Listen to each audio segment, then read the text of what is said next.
Now, before we start talking about network hacking, you need to have a basic understanding on how networks work. Now, we all know that a network usually contains a number of clients connected to each other, and clients usually connect to a network in order to share data or share a resource.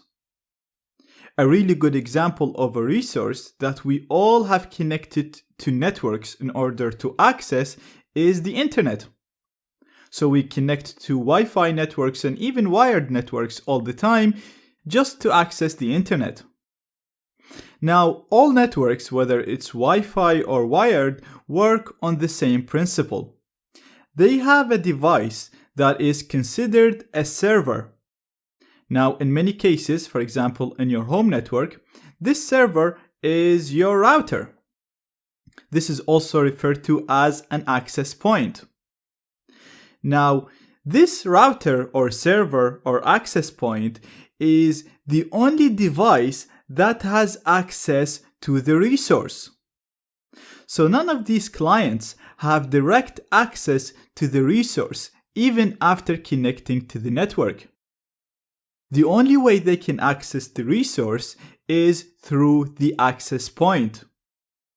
So let's say, for example, you're client number 1 and you connected to your home network over Wi-Fi or over Ethernet over a cable, and then you opened your browser and you typed google.com. What happens is your computer will send a request to the access point asking for google.com. The access point has access to the resource, which is the internet in this example, so it's going to go and look for google.com. It will receive google.com and it will forward that response to your computer, and as a result, you will see the website loading on your browser. So if you actually go to your router at home and look at it, you'll see at the back it's connected through a cable to the wall, and this is how it's getting its internet access.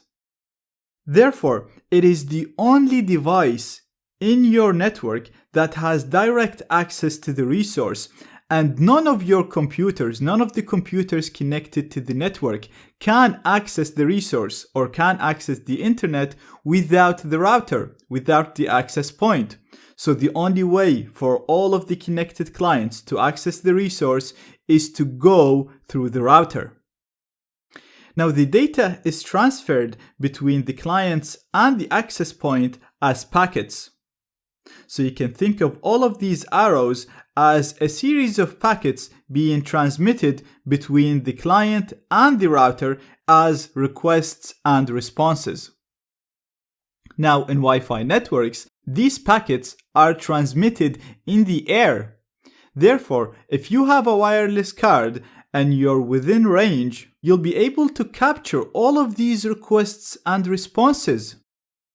So basically, you'll be able to see anything that any computer connected to the same network as you does on the internet. Because they will have to send all of this data to the access point, and because they're sending this data in the air because you're in a Wi-Fi network, you'll basically be able to capture these requests and responses, and you'll be able to see the URLs they visit, the usernames, the passwords they enter, the chat messages, anything they do on the internet will be sent as packets, and therefore you'll be able to capture it and analyze it. We'll talk more about that and more about how networks work as we go through the course. But this is enough to get you going through the next few lectures so that you can sniff data, analyze it, and start launching some cool pre-connection attacks.